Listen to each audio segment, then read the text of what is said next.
अजित पवारांचं अचानक जाणं मनाला चटका लावणारे. सामान्य कार्यकर्ते असो व दादांचे चाहते असो, प्रत्येकाच्या डोळ्यात अश्रू आहेत.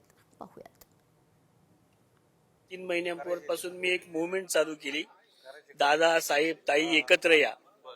पत्र पाठवली तिघांना पण. 2 महिन्यापूर्वी दादांचा मला स्वतःहून फोन आला. म्हटले तुमची भावना मला पटली, माझी पण तशीच इच्छा आहे. झेडपीच्या निवडणुका होऊ द्या, आपण तशा दृष्टीनं पावलं उचलू. दुर्दैवानं झेडपीच्या प्रचाराच्याच याच्यामध्ये हा घात झाला. काळानं आमचा मोठा घाला घातला आमच्यावरती. पण दादांचं जे स्वप्न होतं ते ताई साहेब आणि सुनेत्रा वहिनी यांनी एकत्र यावं अशीच आमच्या राष्ट्रवादीच्या कार्यकर्त्यांची इच्छा आहे. संघटनेतर्फे त्यांना एक भावपूर्ण श्रद्धांजली वाहण्याकरता मी आता इथे आलेलो आहे. 500 लोक असो, 1000 लोक असो, शेवटचा माणूस दादांचा बंगला सोडेपर्यंत दादा तिथं बसणार, प्रत्येक अर्जावरती नजर टाकणार. आणि असं नाही अर्ज जमा करा, मी उद्या बघतो परवा बघतो. बाजूला उभे असलेल्या प्रत्येक अर्ज बघितल्यानंतर उभे असलेले OETPS ना ऑर्डर करणार, अशा अधिकाऱ्यांना फोन लावा, लगेच लावा. झालं का रे, ते होतंय का? ते हे सगळं असं नेता आम्ही या राज्यात होणं नाही आणि आम्ही बघितलंही. कधीही जातीपातीचं काम केलं नाही, कधीही कोणाला कोणत्या गटाचा पक्षाचा विचार न करता जे काम होतं ते काम 100% करणार, नाही तर नाही, अशा पद्धतीची रोखठोक भूमिका घेणारा माणूस आज आपल्यातून गेला. या महाराष्ट्राचं जे चित्र आहे ते पूर्णपणे बदललेलं आहे. आणि अजितदादांच्या जाण्यानं या महाराष्ट्राची जी पोकळी झाली ती कधीही भरून न निघणारी झालेली आहे. दादांच्या खूप आठवणी. आपण जर बघितलं या पूर्ण हा महाराष्ट्र कधीच विसरू शकत नाही दादांना. हा बारामतीचा विकास असेल, आजूबाजूचा इंदापूरचा विकास असेल, हा भरपूर विकास दादांच्या माध्यमातून झालेला आहे. आज जर आम्ही इंदापूरमध्ये बघितलं तर आता मध्यंतरीच दादांनी क्रीडा संकुलला निधी टाकला होता. आमचा कुगाव ते पूल होतो उजनी धरणीवरती, आणि कितीतरी काम आहेत दादांनी केलेली. दादासारखा नेता हा ह्याच्या अगोदर बरेच नेते झाले, परंतु दादासारखा म्हणजे प्रत्यक्ष म्हणजे निर्णय घेणारा, कार्यक्षम आणि सजोप्रधान नेता हे तर पुढे होणार नाही असं वाटतंय. महाराष्ट्र हादरला. दादांसारखा नेता होणे नाही. सकाळी 6 वाजतापासून रात्री 10 वाजेपर्यंत सतत काम करणारा नेता आम्ही गमावला आहे. असा नेता पुन्हा होणार नाही. लोक नेता, जनसामान्यांचा नेता म्हणून त्यांची ओळख होती. त्यांनी खूप म्हणजे सगळ्यांसाठी चांगलं हे कल्याणच केलेले आहे. इस्कॉनचे भाविक म्हणून आमच्या आध्यात्मिक प्रगतीत पण आम्ही रिवर्स येऊ शकतो, आणि एक बारामतीकर म्हणून पण आम्ही असुरक्षित आम्हाला वाटते. आता इस्कॉनसाठी पण आम्हाला मंदिरासाठी असेल, प्रोग्रामसाठी असतील किंवा इतर सर्वच अडीअडचणीच्या वेळेस दादा आम्हाला खंबीरपणे आम्हाला साथ होती, आधार होता, मदत होती दादांची. उपमुख्यमंत्री अजित पवार आज अनंतात विलीन झाले. त्यांच्या आठवणी आता आपल्या सगळ्यांच्या हृदयात, आपल्या सगळ्यांच्या मनात राहिलेल्या आहेत. आपल्यासोबत काही बारामतीच्या महिला आहेत ज्या दादांना शेवटचा निरोप देण्यासाठी आले होते. आपण त्यांच्याशी बोलूया. आजचा जो दिवस घडलाय तो कधी आयुष्यात कधी येईल म्हणून, आणि अचानकच असं दादा जातील हे मनाला खरंच वाटत नाही. की जेव्हा आम्ही न्यूज बघितल्या तेव्हा कुठं आम्हाला थोडंसं तरी अजूनही खरं वाटत नाही की दादा खरंच ह्या याच्यामध्ये राहिले नाहीये. बारामतीचे जे आज हे जे आहे सगळं प्रगतशील जे आहे ती फक्त दादांमुळेच आहे. गरिबांसाठी खूप काम केलेलं आहे.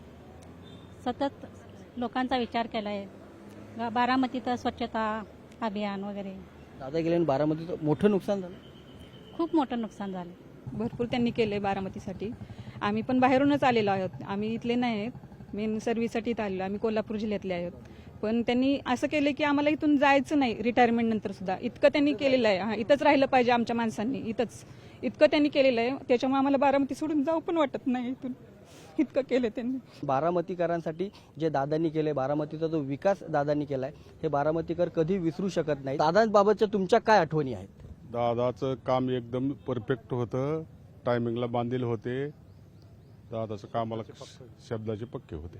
सर्व तरुण व्यावसायिकांसाठी एक प्रेरणा होते. त्यांना जे वेळेचं जे नियोजन होतं, त्यांचं कामाचं नियोजन होतं, त्यांच्याकडे बघून आम्ही खूप प्रेरणा घेऊन आम्ही चालत होतो. पण दादांच्या जाण्याने आमच्या ह्या तरुण व्यावसायिकांमध्ये एवढी मोठी पोकळी तयार झालेली आहे की ते कधीही भरून येऊ शकणार नाही. आमच्या भागामध्ये एवढा मोठा विकास करणारा नेता आम्हाला ह्यापूर्वी मिळाला नाही, आणि इथून पुढे मिळेल याची खात्री आम्हाला नाही. म्हणून आम्हाला एवढं मोठं दुःख झालंय. त्या दुःखापोटी आम्ही दादांना शेवटचा निरोप देण्यासाठी पहाटे 5ला उठून या ठिकाणी आम्ही हजर झालो. दादांना पुन्हा एकदा प्रणाम आणि दादासारखा पुन्हा नेता होणे नाही. आज खरं तर महाराष्ट्रातनं राजकारणातला हुकमी एक्का गमावलाय. दादाला ग्रामीण भागातली जाण होती, सर्वसामान्याच्या प्रश्नाची जाण होती. दादा एक विकासाचं मॉडेल म्हणून उदयास आलेलं नेतृत्व होतं. अशी नेतृत्व अनेक वर्षानंतर निर्माण होतात. ही पुन्हा पुन्हा होत नाहीत. ह्या गोष्टीची जाण गोरगरीब जनतेला कायम मनात सल राहील. फक्त बारामती करत नाही तर राज्यभरातून आज ही सर्व लोक जी आहेत ती दादांना शेवटचा निरोप देण्यासाठी बारामतीत आली होती. उमेश करंजकर, लोकशाही मराठी, बारामती.